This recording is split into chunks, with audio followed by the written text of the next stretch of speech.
আসসালামু আলাইকুম।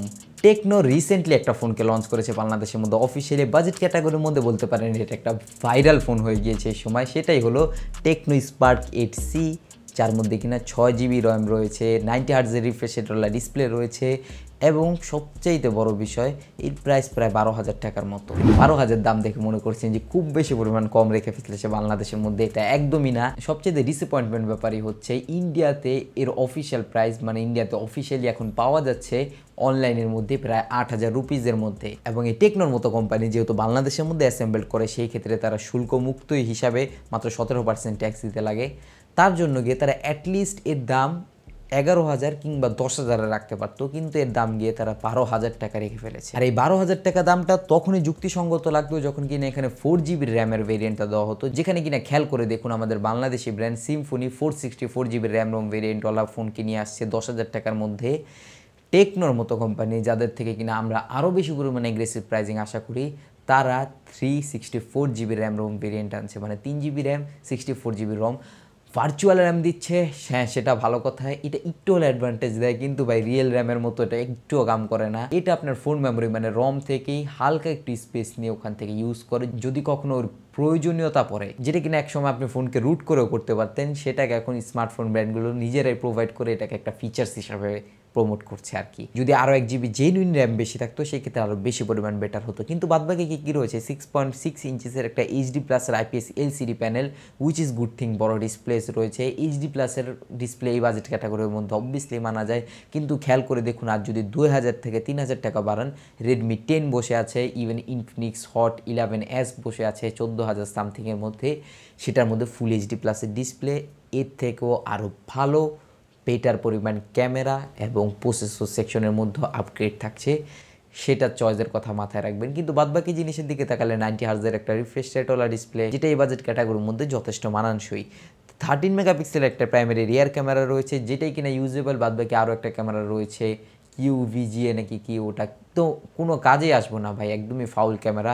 দেখবেন গিয়া ফোনের মধ্যে ওটার কোনো কানেকশনই নেই, হুদাই লাগিয়ে রাখছে। বাট 13 মেগাপিক্সেলের প্রাইমারি ক্যামেরাটা দিয়ে যদি আলো ভালো থাকে সেই ক্ষেত্রে কি আপনি ভালো ছবি পাবেন অবভিয়াসলি। কিন্তু লো লাইটে গিয়ে এই বাজেটের ফোনগুলো সবগুলি কম বেশি কলাপস করে, যেটা কিনা এই ফোনটাও করবে। এবং 13 মেগাপিক্সেলের ক্যামেরা এই বাজেট ক্যাটাগরির মধ্যে মোটামুটি ঠিকঠাকই রয়েছে।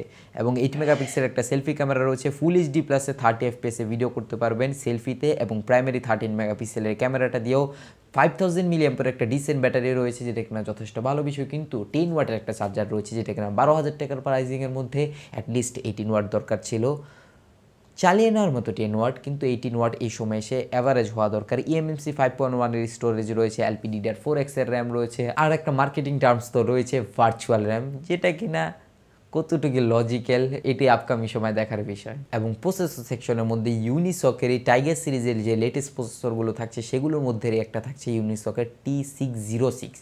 এটার নাম আপনারা প্রথম শুনছেন, এটা নিয়ে যদি একটু ডিটেলসে বলি, এটা একটা অক্টা কোরের প্রসেসর ইউনিসকের T606। সেটার মধ্যে যে 8টা কোড রয়েছে, এগুলোর মধ্যে 1.6 GHz-এর সবগুলো কোর, 1.6 GHz-এর 4টা হাই পাওয়ার্সের কোর্স রয়েছে কর্টেক্স A75-এর, এবং এই সেম 1.6 GHz-এর 4টা লো পাওয়ার্সের কোর্স রয়েছে কর্টেক্স A55-এর, যেগুলো কিনা এই বাজেট ক্যাটাগরির মধ্যে অ্যাটলিস্ট ডিসেন্ট ক্যাটাগরির পারফরমেন্স দিবে এটা বলাই যায়।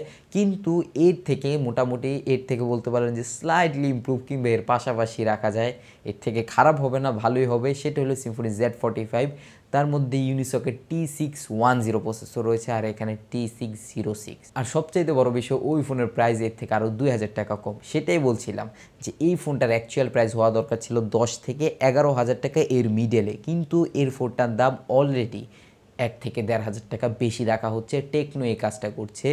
বাদবাকি সব জিনিসগুলো ঠিকঠাকই রয়েছে। অ্যান্ড্রয়েড গো রয়েছে, যেটা নিয়ে তেমন কিনা প্রশ্ন করার মতো বিষয় না, যার ইচ্ছা সে চালাবে অ্যান্ড্রয়েড গো। আর বাদবাকি অ্যান্ড্রয়েডের মধ্যে অ্যান্ড্রয়েড 11-এর গো এডিশন রয়েছে, যার ইচ্ছা হবে গো এডিশন চালাবে, সে চালাবে, তার ইচ্ছার উপরে ডিপেন্ড করবে। কিন্তু এই ডিজাইন থেকে শুরু করে ভার্চুয়াল র্যামের হাইপটে যদি না যান, সেই ক্ষেত্রে গিয়ে এই বাজেট ক্যাটাগরির মধ্যে এটা স্লাইডলি মনে হচ্ছে যে ওভার প্রাইসড। সিম্ফনির ফোনটাকে একটু সফটওয়্যার ইস্যুজের জন্য রেকমেন্ড করা যাচ্ছে না, কিন্তু আনডাউটফুলি এই বাজেট ক্যাটাগরির মধ্যে মানে 10,000 টাকার প্রাইজিংয়ের মধ্যে পারফরমেন্স ওয়াইজ কিংবা স্পেসিফিকেশন ওয়াইজ এই চাইনিজ ব্র্যান্ডগুলো থেকে আমাদের দেশীয় ব্র্যান্ডগুলো আরও বেশি পরিমাণ বেটার জিনিস দিচ্ছে। আপনাদের বন্ধুরা নিয়ে কি মতামত দিচ্ছে কমেন্ট বক্সে অবভিয়াসলি জানাবেন। এবং আপনার মতে কোন ফোনটা এই আশেপাশে প্রাইজিংয়ের মধ্যে সেরা, টেকনো স্পার্ক 8C নাকি সিম্ফনি Z45? এটা নিচে কমেন্ট বক্সে জানিয়ে যেতে ভুলবেন না। ভিডিওতে একটি থামস আপ দিয়ে শেয়ার করে সরিয়ে দিতে পারেন আপনার সিম্ফনি ইউজার বন্ধু এবং পরিবারের সাথে এবং টেকনো ইউজার বন্ধু এবং পরিবারের সাথে। নিচে সাবস্ক্রাইব বাটনের দিকে খেয়াল করে দেখুন, যদি এখন পর্যন্ত সাবস্ক্রাইব বাটন লাল থাকে এক ক্লিকে ক্লিক করে বেল আইকনে গিয়ে অল করে দিন, তাহলে আমাদের সকল ভিডিও নোটিফিকেশন সবার আগে আপনি পেয়ে যাবেন যখনই আমরা নতুন ভিডিওস আপলোড করব। I'll catch you guys in the next video. আল্লাহ হাফেজ।